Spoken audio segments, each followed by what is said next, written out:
My ex laughed when I said I'd make it. Then I won an Oscar and thanked my new fiancé. The words echo in my mind as I stand before the mirror, fingertips tracing the outline of my face that will soon be broadcast to millions. 3 years ago, those same words would have seemed like the desperate fantasy of a broken heart. Now they're about to become the sweetest reality I've ever tasted. The makeup artist dabs another layer of foundation over my cheekbones.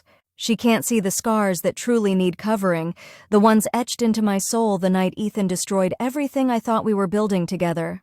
My reflection stares back, almost unrecognizable from the sobbing mess I'd been that rainy Tuesday evening when I'd walked in on him with Cassandra, my former best friend and casting director.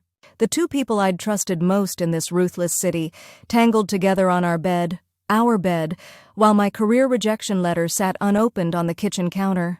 I remember the hollowness in my chest as I stood in the doorway, the script I'd spent 2 years perfecting clutched in my trembling hands. The script they both knew meant everything to me. The script that would later change everything. My hand instinctively reaches for the engagement ring on my finger, a gentle weight that grounds me in the present.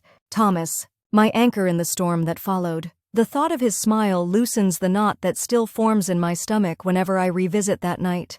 The stylist adjusts my gown, a deep midnight blue that catches the light like a sky full of stars. A deliberate choice. Ethan always said blue washed me out, made me look desperate and ordinary. The memory flares hot in my chest. How many other ways had he slowly dismantled my confidence piece by agonizing piece? Behind me, the television in the dressing room plays footage from the red carpet. Celebrities arriving, flashing smiles, waving to cameras. I spot Ethan among them, his arm around Cassandra's waist. Industry power couple. Rising stars. Hollywood's golden partnership. At least, that's what the entertainment blogs call them. They don't know the foundation their success is built on.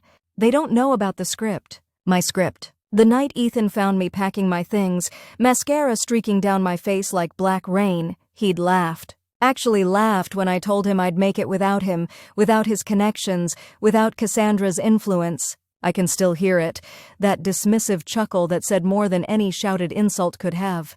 In his eyes, I was nothing without them. A naive dreamer from a small town who'd never understand how the industry really worked. That laugh carved something new inside me, something cold and determined, something that refused to break. The hotel room I moved into that night was barely bigger than a closet. I couldn't afford anything else after 3 years of pouring every penny into our shared life while Ethan networked. I remember sitting on the creaking bed, staring at the water stain on the ceiling that vaguely resembled Australia, wondering how everything had collapsed so completely. Thomas lived in the room next door, a cinematographer struggling to break through just like me. I first noticed him when he helped me carry my suitcases up 4 flights of stairs after the elevator broke. He never asked why I was crying, just offered me a cup of terrible instant coffee and sat in silence while I tried to remember how to breathe. I rewrite the script that night, tore it apart and rebuilt it from the bleeding fragments of my heart. What had been a gentle coming-of-age story transformed into something raw and unflinching, a tale of betrayal, ambition, and the cost of trust in an industry built on beautiful lies. I poured everything into it, the humiliation, the rage, the desperate need to prove myself. 4 days without sleep, Thomas bringing sandwiches I couldn't eat, concern deepening the lines around his eyes. When I finished, I knew it was better. The kind of better that comes only from having your world shattered and finding the courage to examine each broken piece.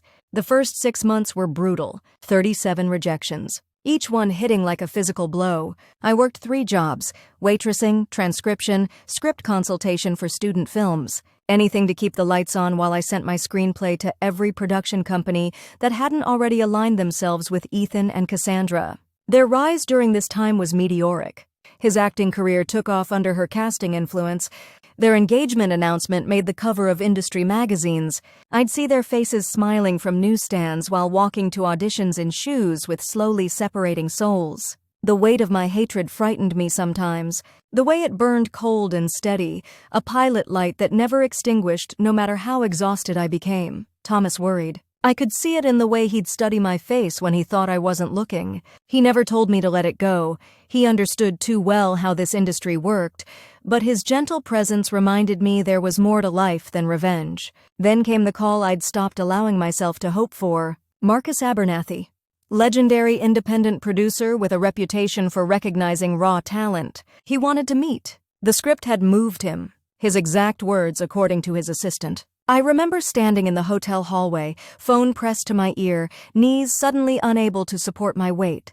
Thomas finding me there, sliding down the wall, crying silently, but this time with something like hope cracking through the despair. The meeting with Marcus plays in my mind like a scene from someone else's life, his office overlooking the Hollywood sign.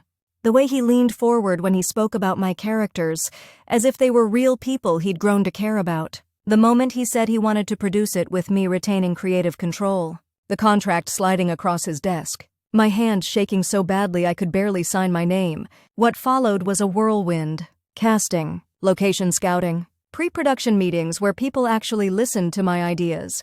Thomas coming on as cinematographer after Marcus saw his portfolio. Our professional relationship deepening into something more personal, more profound than I'd ever experienced with Ethan. No games. No manipulation. Just two people recognizing themselves in each other. The shoot itself was brutal in the way only passion projects can be. 18-hour days, budget constraints, weather disasters, but also magic, those transcendent moments when everything aligns and you capture something authentic and true. I poured everything into the film, directing with a vision so clear it startled even me. This wasn't just my comeback story anymore. It was something bigger, something that might actually matter to people who'd never know the personal history behind its creation. News of the film spread through the industry like wildfire after our premiere at Sundance, the standing ovation that lasted 6 minutes. Critics using words like revelatory and unflinching, multiple distribution offers, and through it all, Thomas beside me, his hand in mine, anchoring me to reality when everything threatened to become too dreamlike. Ethan reached out, of course. A congratulatory text that read more like a networking attempt. I never responded. Cassandra tried too, a carefully worded email about how proud she was, how she'd always believed in my talent. The delete button never felt so satisfying. The Oscar nomination announcement came on a Tuesday morning, exactly 2 years after I'd found them together. Thomas and I watched from our apartment, a real apartment now, with windows that actually opened and a view of something other than a brick wall. When they read my name for Best Director and Best Original Screenplay, his arms tightened around me. I felt his tears before I registered my own. That night he proposed. No grand gesture, no audience. Just the two of us on our balcony, city lights twinkling below like earthbound stars. The ring was simple. He knew I'd never wanted flashy. What mattered was the look in his eyes when he asked, the absolute certainty that this was real, that we were real. Now, sitting in this dressing room at the Dolby Theater, I can feel destiny's weight pressing against my skin. My category will be announced soon. I know Ethan and Cassandra are in the audience. Their film received a nomination for Best Supporting Actor, a courtesy nod according to industry insiders. Nothing compared to the 7 nominations our film received. The producer pokes her head in, signaling it's time. I stand, smoothing the midnight blue fabric that makes my eyes look like deep water. Thomas appears in the doorway, handsome in his tuxedo, love radiating from him in palpable waves. He doesn't say anything, doesn't need to. His eyes tell me everything. I'm proud of you. You deserve this. I love you. Walking the corridor toward the theater feels like floating. The weight of the past 3 years, the pain, the struggle, the doubt, the triumph, all crystallizing into this singular moment. I'm not the same person who stumbled out of that apartment with tear-stained cheeks and broken dreams. That woman couldn't have imagined this version of herself. Strong, successful, loved properly at last. The ceremony passes in a blur until my category arrives. Best Original Screenplay. The presenters read the nominees, and there's my name, my title. The camera finds me in the audience, sitting beside Thomas, his hand squeezing mine. Across the theater, I catch a glimpse of Ethan and Cassandra. For the first time in 3 years, I look directly at them without feeling like I'm being stabbed. The envelope opens. A pause that stretches into infinity. My name echoes through the theater. The roar of applause crashes over me like a wave.